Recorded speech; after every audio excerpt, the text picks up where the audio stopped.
Fala pessoal, tudo bem? Como é que vocês estão? Vamos partir para mais uma análise do mercado, de forma bem rápida aí, para ver as movimentações, o que a gente está vendo, se tem alguma oportunidade e tudo mais, tá, gente? Então, já inicio aqui com o Ibovespa na tela. A gente vem aí recuando já há algumas semanas, tá? E a gente vê... E a gente está vendo então aqui já um recuo de aproximadamente aí, aqui, quase 10%, tá? Dá uma olhada aqui no semanal. No semanal a gente vê que as quedas, os volumes estão aumentando, tá? Então isso aqui significa assim pressão vendedora. Então a gente não pode tá brigando tanto com essa pressão vendedora aí, mas obviamente que o mercado está perdendo a sua média de 21 e está querendo intensificar um pouco mais a sua queda aí, tá? A gente tinha como perspectiva então essa região aqui, deixa eu botar uma linha aqui. A gente tinha mais ou menos como perspectiva essa região aqui de 114, 115 mil pontos, tá? A gente tinha falado isso aí já nas análises passadas. Eu vou tirar esses círculos aqui para não atrapalhar muito a gente. E o que o mercado fez, então? Então, precisamente, foi lá, fez um toque, então, aqui na região dos 115 mil pontos, tá? Por que a gente, da onde que a gente nota essa região aí de 115 mil pontos? É porque a gente vê bastante briga e o mercado, digamos, marcando esta região aqui de briga, tá? Então aqui a gente vê o mercado tendo uma alta expressiva, até que ele faz uma correção aqui nessa região de 115 mil pontos, volta e vem abaixo novamente. Mas logo na sequência ele já tenta sempre fechar aqui nessa região. Então isso aqui é um ponto bastante importante. Então sempre quando a gente olha, por exemplo, o semanal, aí a gente vê esses valores aqui, tanto de abertura quanto de fechamento, tá? Isso aqui demonstra que os investidores, eles já estão, digamos assim, ligados nesta zona aqui e tendo ela como uma memória de preço. Então, essa semana a gente viu o mercado descendo lá e já retornando, tá? Então, a gente já tinha falado sobre esse ponto. Tanto é que, depois eu mostro para vocês pelo índice futuro, a gente captou uma compra aqui nessa região aqui, tá? Próxima região. Mas em termos de mensal, então, de semanal, o que a gente está vendo aqui? O mercado corrigiu, já tem várias semanas aqui de queda, tá? Então já estamos a 50 dias aí, 1, 2, 3, 4, 5, 6, 7, 8, 9, 10, 11 semanas aí de queda, tá? Então aqui a gente teve o quê? Quantos dias? 50 dias também até o mercado marcar um fundo. Olhem como essas correlações assim sempre são bem interessantes, tá? Da gente fazer. Sempre ver as correções anteriores, tá? Para identificar, ver se a gente consegue identificar algo semelhante aqui na última tendência, tá? Aqui também chegou perto desses 30 dias, mas notem como essa última correção aqui levou exatamente 50 dias. Vamos ver esta daqui. Então, 40 dias mais ou menos, tá? Então, aproximadamente o mercado costuma montar esses movimentos, certo? Notem aí que a média continua virada para cima, tá? Obviamente, uma zona de mais tranquilidade assim para fazer algumas compras seria essa região aqui de 107 mil pontos, mas a gente não sabe nunca se o mercado vai chegar lá ou não. Quanto ao mensal, gente, se a gente observar aqui, lembrem das sinalizações, mas vamos falar que a gente tinha comentado no vídeo do mensal sobre esse sinal aqui lá em junho, né?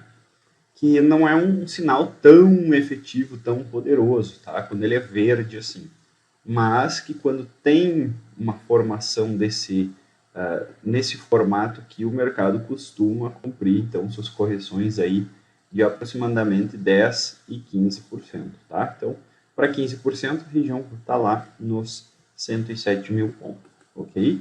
Então, pelo mensal, seria uma correção super saudável nessa região. E aqui, na média de 21, abriria uma oportunidade excelente de compra. Então, a gente precisa ficar um pouquinho mais paciente aí. Pode ser que o mercado chegue lá, pode ser que a gente tenha sinalizações antes ainda desse momento, tá? Mas esse é um dos pontos. E olhem como a tendência segue saudável, tá? Então, segue a média de 21 apontando para cima aqui, sem problema nenhum, tá? Pode ser que esse mês aqui a gente tenha um aumento de volume, então a gente não gosta muito de quedas com aumento de volume, tá? Porque isso não é tão legal, mas por enquanto não temos nada aqui a falar. O mercado está segurando então aqui, ó. Notem que todos esses pontos que a gente fala, certo? Essa parte dos 115 mil pontos, outras zonas que tem ali por cima. Um exemplo que a gente está tendo aqui é a média de 200 períodos também. Tá? Notem como o mercado se aproximou dela aqui e já tenta fazer uma retomada.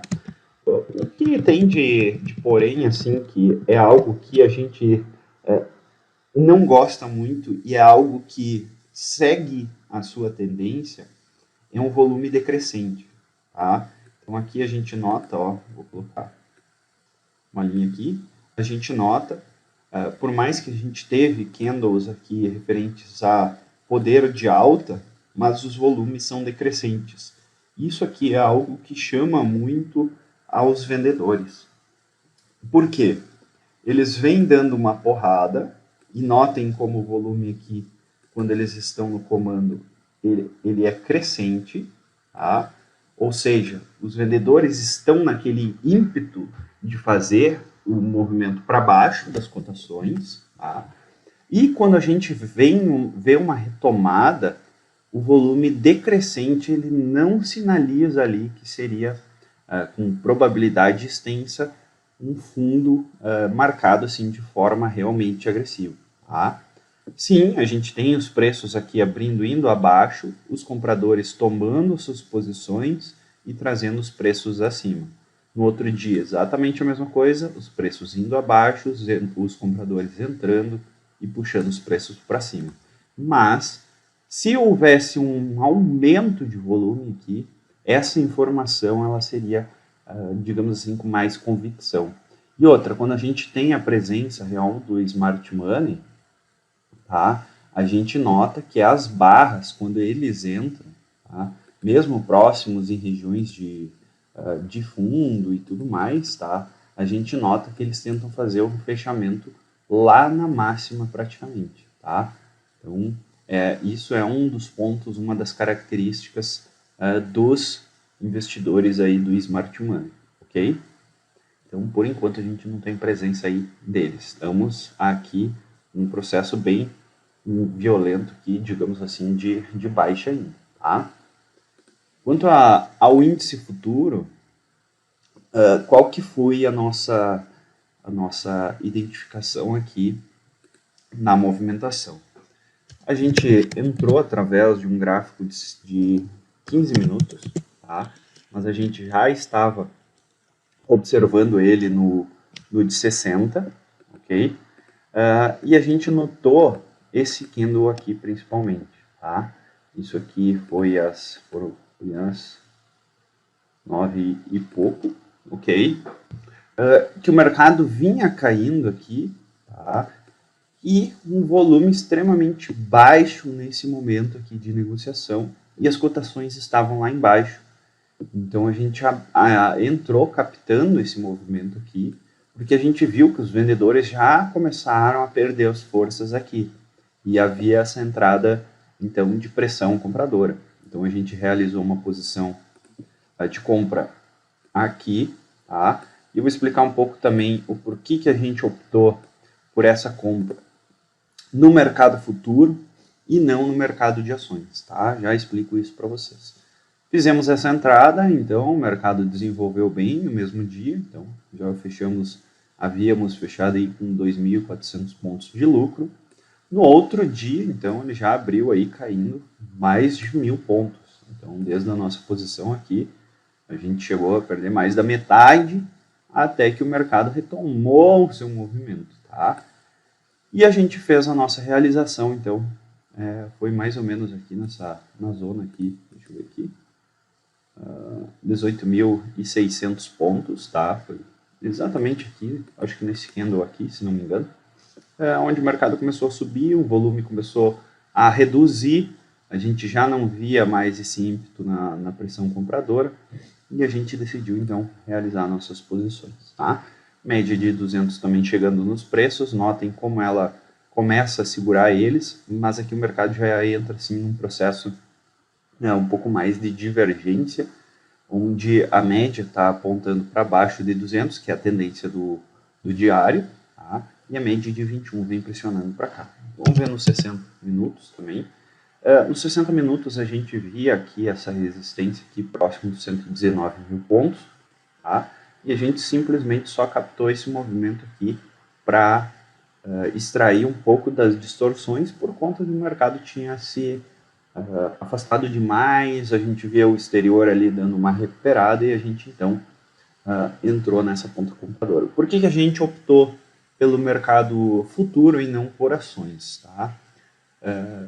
Por ações, o nosso risco ele seria muito grande, tá? Ao contrário do futuro. O porquê? Porque se a gente escolhe uma ação e essa ação, de repente, no outro dia, no mesmo dia ali, acaba sendo alvo de venda dos ursos, a gente pode acabar se dando bastante mal. Então, com o futuro, a gente acaba diluindo essa posição em termos de várias empresas estarem ali, né, realmente sendo um índice, então a gente estaria um pouco mais seguro dessa recuperação, tá? Porque como um todo as empresas haviam caído, então a gente usou justamente esse sinal aí para fazer uma compra do futuro. A grande questão é, a gente compartilhou isso com o pessoal do nosso grupo, tá? Quem está no grupo de Red recebeu essa informação, então toda a nossa família acabou fazendo essa exposição. Mas a grande diferença que eu gostaria de falar para vocês é, em operações desse tipo, dessa modalidade, nesse momento de mercado, a gente sempre traz com alocações específicas. A gente não vai vir aqui 100% do nosso patrimônio e colocar para fazer uma exposição dessa.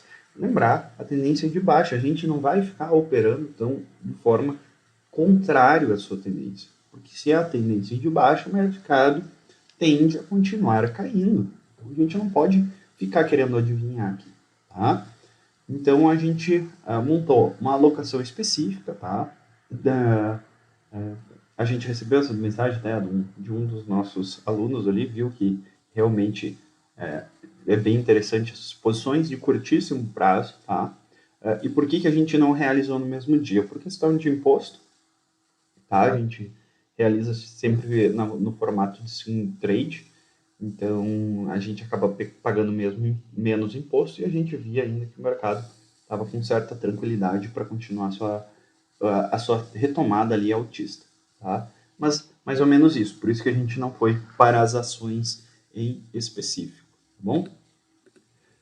Dólar futuro, então a gente vê o dólar aqui no diário sendo pressionado de certa forma aqui pela média de 200, mas ele fez o seu rompimento aqui da sua estrutura, então, e está retomando uma tendência altista, tá bom? No semanal, vamos dar uma olhada aí. No semanal ele não fechou tão legal, tá? Não é uma sinalização tão interessante, porque a média vem apontando para baixo. Notem como quando a média aponta para baixo, quando ela tenta segurar os preços. É por isso que a gente sempre fala para vocês que a gente gosta muito dos prazos maiores, ou seja, semanas e meses, do que o diário, porque o diário é bem mais volatilidade. Vamos aqui olhar no mensal. Olhem no mensal aqui, tá? Mensal, a média de 21 apontando para cima, e o dólar, então, tentando aqui marcar o seu fundo aqui nesse patamar de preços, tá? Preciso tirar esse ajuste aqui. Aí, beleza. Certo? Então, a tendência aqui do dólar ainda, em termos de gráfico mensal, continua sendo altista. O dólar não tem nenhuma perspectiva ainda de queda, tá? Por mais que a gente tenha algumas fragilidades, mas a gente mantém ainda uma posição no Brasil, aqui de mais ou menos aí 25 a 30% do nosso patrimônio dolarizado, a gente mantém aí então através dos contratos futuros que a gente vai renovando ele todas as vezes, tá? Isso é uma forma de proteção nossa que a gente gosta bastante, além sim das nossas posições no exterior, tá? Vamos ver aqui, DI, tá? DI no diário, então, parece que teve aqui um movimento de euforia, tá? A gente vê esses movimentos de euforia aqui quando os preços eles acabam esticando demais, uma entrada bem razoável de volume aqui, bem forte no volume, tá? Então a gente nota essas movimentações aqui. Para nós o DI ele está um pouquinho esticado, mas tem um porém. Tem um porém aqui. Se a gente tiver uma balançada lá fora, que realmente não está fácil esse mercado americano aí fazer a sua correção, nós vamos lembrar que quanto mais tempo ele leva para fazer essa correção, mais intensa ela tende a ser. Tá? Então, é bom a gente colocar aí o cinto de segurança, porque se a balançada vem, quanto mais ele continuar subindo, a balançada tende a ser cada vez maior. Tá? Mas digamos que tenhamos uma balançada lá fora. É possível que esses juros aqui vão ter um spike bem forte aqui para cima, tá? Bem forte. Até onde que ele pode ir? Bom, gente, talvez até aqui uns 12,5, ok? Porque a sua tendência continua sendo altista, tá? E notem quando ele engrena uma tendência, ele simplesmente se afasta das médias, fica zanzando, zanzando, zanzando e volta à sua retomada altista. E a mesma coisa, ele se afasta das médias, zanza, tentando virar as médias, tentou fazer uma capitulação, voltou, pivotou e foi embora. Tá? Então, esse movimento todo aqui, ó, dos 5,60 até os 9,20, nós capturamos eles. Tá? Fizemos uma realização aqui, aguardamos o mercado descontar um pouco aqui, entramos novamente e saímos agora total da nossa posição em 9,20. Ah, mas tu falou que se lá fora cair os juros vão dar um spike. Gente, não é questão da gente capturar o movimento até a sua máxima, porque como a gente vê aqui do diário, da mesma forma com que ele sobe rapidamente, ele cai rapidamente também. E muitas vezes a gente não tem tanta liquidez para conseguir cair fora desses movimentos, tá? Então, a gente sempre fala do risco. Quando o risco para nós já não é tão favorável, a gente vai descascando a nossa posição, eliminando ela gradativamente, tá?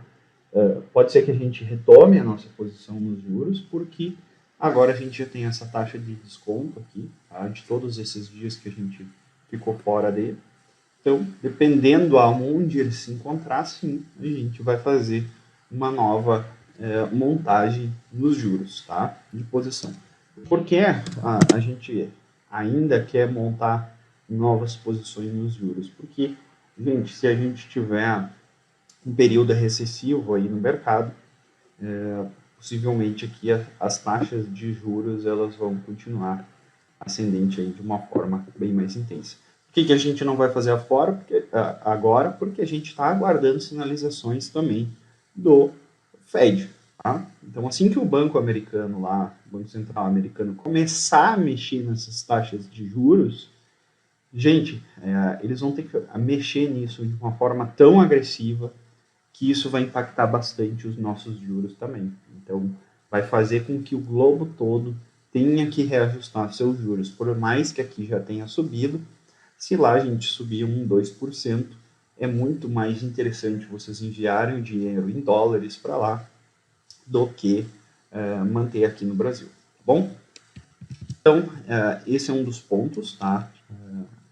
Aqui o mercado está querendo virar, mas um spikezinho aí não é tão descartado se os juros chegarem aqui em 12 e pouco. Vamos ver quantos pontos ele subiu aqui, ó. 2 pontos, quase 3 pontos. Então, se a gente pegar aqui, ó, 2,60, olha aqui, tá? Spike de março, não estou dizendo que vai ter um crash, mas spike de março aqui traria os juros, então, lá para aquela região de 12,5, ok? Ah, mas daí vocês vão montar uma posição vendida nos juros? Nunca, jamais, tá? Então, se os juros chegarem, né, nesse ponto aqui, o que a gente faz? A gente monta uma posição em pré-fixados, porque o recuo dos juros aqui vai permitir, vai favorecer, então, que a gente ganhe toda essa queda de juros aqui, essa retomada, tá bom? E aí, imaginem aí, se o juro pré-fixado aí de 2024 estiver pagando também, chegar lá em 12,5%, gente, isso a gente considera excelente, mesmo que vocês não captem um retorno dos juros aqui para baixo, tá? Mesmo que isso não aconteça, vocês estão tendo aí uma performance de 1% ao mês, o que é muito viável, tá? Muito viável, muito interessante, sim, tá? A gente não descarta isso, não. Certo? E mais que a gente tem aí para falar? Milho tá querendo armar aqui até um ombro, cabeça a ombro, tá? A gente chama, pode ser que essa porção aqui seja um ombro, a cabeça e um ombro. Ou seja, perder isso aqui, não tem nada que segure o milho até aqui para baixo, ó, tá? Até os 80 aqui não tem nada. Então o milho perdendo aqui, ele pode entrar aí numa queda livre, o que entra em perspectiva com tudo que a gente está colocando no cenário, tá? De um recuo, então, da inflação, agora uma inflação talvez mais moderada, o que também facilita com que o Copom dê uma maneirada no aumento de juros e tudo mais. Tá? Então, são N fatores aí que parece que estão convergindo para aquele nosso estudo que a gente vem estipulando aqui e que a gente vem montando, então, as nossas ideias para as nossas posições. E se tudo isso estiver convergindo para esse lado, sim, o mercado de ações vai ter uma excelente oportunidade. Tá? E geralmente quando a gente tem oportunidade no mercado de ações, a gente tem oportunidades numa série de outros ativos também, tá? Como renda fixa, enfim, vários outros pontos. Tá? Então esse é um panorama geral aí do que a gente está analisando. Não vou passar para vocês aqui a parte de alguns índices que a gente está vendo força compradora, mas vamos lá só passar por alguns pontos aqui. O primeiro deles aqui, vamos ver, Ambev. Tá?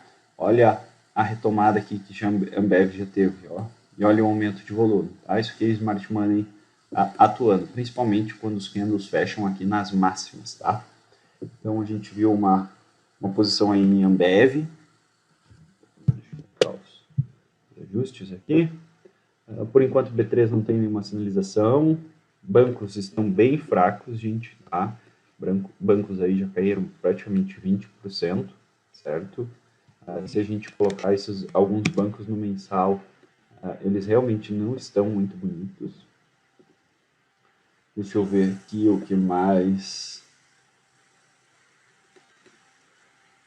Aqui a gente também está tendo algumas pressões aí, mas a empresa em si não tem tanta liquidez em si, mas está tendo aqui, sendo alvo aqui também de pressões compradoras. Tá? Petrobras, vamos dar uma olhada aí em Petrobras. Petrobras está de forma lateral, ok? Lembrando que nós temos ações da Petrobras aí para o resto da vida. Vale, chegando num ponto aqui de suporte. Sim, a gente tem interesse em comprar Vale. Não vou passar para vocês onde, nem quando a gente vai fazer essa exposição, mas olhem a barra aqui que Vale deixou, então, no semanal. Isso aqui não é nada bonito, tá? Então, muito cuidado aí com Vale, que Vale tem espaço para corrigir, tá, gente? Vamos ver aqui no mensal. Então, olha, se a gente for pelo mensal, o Vale ainda poderia cair mais 23%, que estaria normalmente seguindo a sua tendência de alta. Tá? Então, bastante cuidado aí com o Vale. Um ponto que eu gostaria de falar também com vocês é o que a gente vem observando aí dos estrangeiros. E algo que a gente também leva sempre ao pé da letra é, por mais que os estrangeiros eles acertam muitas posições na nossa bolsa, eles não são factíveis de erro também. Tá? Ou seja, eles podem errar suas mãos, eles podem errar suas posições. Então isso não é porque o estrangeiro fez isso que a gente vai lá correndo e faz também. Tá? Muito cuidado também com esse tipo de pensamento, não é bem assim. Mas o que a gente nota aqui, principalmente nos contratos futuros, tá? Que no movimento de rolagem, ou seja, do dia 18 e 19 aqui, do 17 para o 18, os estrangeiros aqui compraram mais de 90 mil contratos. Por que 90 e poucos mil contratos? Por quê? Porque eles vinham negativos em menos 13 mil e foram para positivos, então, em torno de quase 80 mil. Isso aqui teve a rolagem, ou seja, o vencimento dos contratos, e eles, então, montaram essa exposição. Vamos ver aqui, então, mais ou menos, aonde que os caras começaram a comprar. Tá? Se a gente pegar aqui, então, nesse dia aqui, ó, eles praticamente estão, o médio deles aqui no 0 a 0. Tá? Obviamente que eles fazem rolagem aqui durante o dia, mas vamos imaginar que aquela posição que eles têm ali de 80 mil contratos, tá? Ela está aqui com médio. Se o mercado aí subir 1 ou 2%, que seja, tá? Vamos fazer o cálculo aqui de quanto que é o contrato aqui. Deixa eu ver quanto que foi o ajuste deles lá.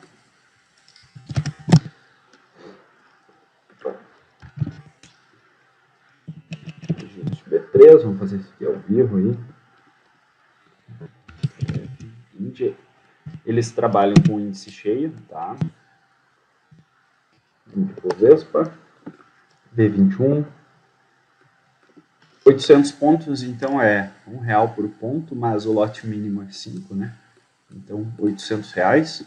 Então, se eles pegarem toda essa movimentação ali de 1.000 pontos, vamos ver aí, eles estão com 78 mil contratos, vezes que o mercado suba 1.000 pontos, tá? Então, 78 milhões aí eles teriam já de lucro somente aqui, então, uma movimentação de alta. Mas e se o mercado cai? Aí eles tomam um ferro aqui também, tá? Então, R$1.000 por contrato e que eles podem tomar de prego aqui, tá? Mas o médio deles está exatamente aqui nesse preço aqui, tá? Beleza? Continuando aqui, o que a gente vem percebendo, tá? Conforme o mercado vai caindo, então, vamos lá no dia 11/8, a partir deste dia aqui, toda essa queda, então, o estrangeiro comprou, tá?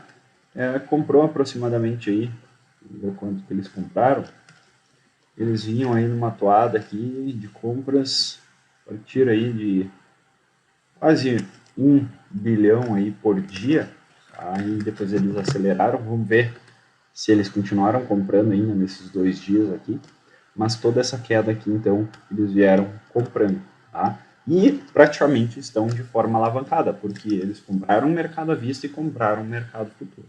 Então, a gente precisa ter cuidado aí. Caso eles venham a estopar aí nessas posições, o mercado pode descer violentamente. E olhem, quando o mercado chegou ao final lá, está chegando lá no seu fundo, o investidor, pessoa física aí, fazendo as suas desmontagem das posições. Ou seja, onde o mercado praticamente está marcando fundo, o investidor, pessoa física, está desesperado, realizando seus prejuízos, tá? Ao invés de estar fazendo o contrário, o mercado barato, ele está comprando. Outro ponto que eu gostaria de falar também é a parte dos juros futuros, tá? Então a gente viu ali o mercado aqui, vamos colocar aqui no diário, tá? Tendo essa alta expressiva, enquanto que os investidores estrangeiros aqui, ó, saíram lá de 5 milhões de contrato para 13.800. Então fizeram uma mega de uma redução aqui em suas posições. O bom aqui, ó, pessoa física também engatou, aproveitou esse momento aí e de alta dos juros aí e realizou as suas posições, tá? Então, muito legal aqui, o investidor pessoa física conseguiu ao finalzinho aí captar um pouquinho de lucro, tá? Já o institucional entrou nos juros, quando os juros rompeu aquela resistência, eles entraram comprando, tá? Recém agora. Então, esse também é um fator aí que a gente observa, tá? Dólar, conforme o dólar vai subindo, também os estrangeiros vão reduzindo a sua posição comprada. Tá? Vieram lá com quase 90 mil contratos, enquanto o dólar aí porrava para cima, tá? Então, desde aqui o dólar porrava para cima, eles realizavam aí gradativamente as suas posições. Tá? Certo, gente? Eu acho que eu não vou abordar aí com vocês. Vamos dar uma olhada assim. Vamos dar uma olhada no Bitcoin. Bitcoin eu já falei com vocês lá no Instagram. Tá? A gente colocou lá que a gente entrou aqui nos 32 mil. Tá? O que a gente fez vai ficar restrito ao pessoal. Mas a gente capturou uma boa parte aqui dessa alta aqui do Bitcoin. Tá? S&P, vamos lá. Ainda não temos o volume aqui da sexta-feira, mas o S&P fez uma correção um pouco mais intensa, está dentro desse canalzinho de alta aqui, ó, desde lá de março. Então, se a gente colocar aqui até uma retração de FIBO, se aqui for o seu topo mesmo, tá, com certa tranquilidade a gente poderia dizer que o mercado poderia vir aqui nos 3.600. Vai vir? Não faço a mínima ideia se vai vir ou vai continuar. Mas ele está bem próximo aí de... então seria uma queda aí de 19% e seria saudável, então, ainda para a sua posição. O que nos chama atenção é justamente que ele deu essa pancada, tá? Ele já testou várias vezes essa linha de tendência, e se ele abre aqui tendo um retorno, tá? Ele vai estar já fazendo um pivô de baixa aqui no diário. Mas vamos observando, vamos analisando e vamos vendo o que o mercado americano está querendo fazer. Algo que a gente não costuma mostrar tanto assim, mas a gente estava analisando esses dias, é o distanciamento, então, da média de 20 no mensal. Tá? E notem, quando há um distanciamento bastante excessivo, tá? Logo na sequência vem correções assim bem mais intensas. Então, geralmente, quando o mercado atinge essa zona, tá? Então, aqui a gente tem também, ó, ele chega a voltar até a média. Então, se a gente for lá de cima até aqui para baixo, vamos ver quanto que ele poderia corrigir? 19%, batendo lá com a região de FIBO também. Então, tem N aí conjunturas que se alinharam quanto ao S&P. Tá? Mas o S&P, então, é o macaco louco aí do bando, e ele faz o que ele quer, ele desce quando ele quiser. Então, esses movimentos aí de extrema euforia aí não vale a pena a gente também apostar 100% contra eles, porque, cara, o S&P é uma das maiores bolsas do mundo aí, então a gente não pode entrar 100% contra ele. Cobre já vem, então, divergindo, então o S&P também subindo, cobre divergindo, exatamente também montando essa pressão aí na Bolsa Brasileira. Como a gente falou, para ficarem de olho no petróleo, o petróleo acelerou a sua correção, mexeu com a Bolsa Brasileira também. Então parece que todas as bolsas, assim, elas estão se alinhando para um momento corretivo um pouco mais intenso, tá? Então, de repente, os investidores ainda aguardam um trigger aí para efetuar esse movimento aí de queda um pouco mais agudo, certo? Então, passamos por todos esses índices aí, abordamos todos eles. Espero que vocês curtam aí o domingo e uma excelente semana aí de trades e de resultados para todo mundo. Não vamos esquecer que o nosso foco sempre é no longo prazo, tá? Atuar com cautela, sem euforia, tendo muito manejo de risco, que isso eu acho que em termos de acertar momentos de baixa ou de alta, não interessa, às vezes tu comprando até no topo, se tu tem um manejo de risco extremamente controlado, isso também pode fazer a diferença na hora que vocês forem fazer novos aportes. Então essa é a nossa mensagem aí para vocês. Um grande abraço, bom domingo e até mais. Boa semana. Valeu, tchau, tchau.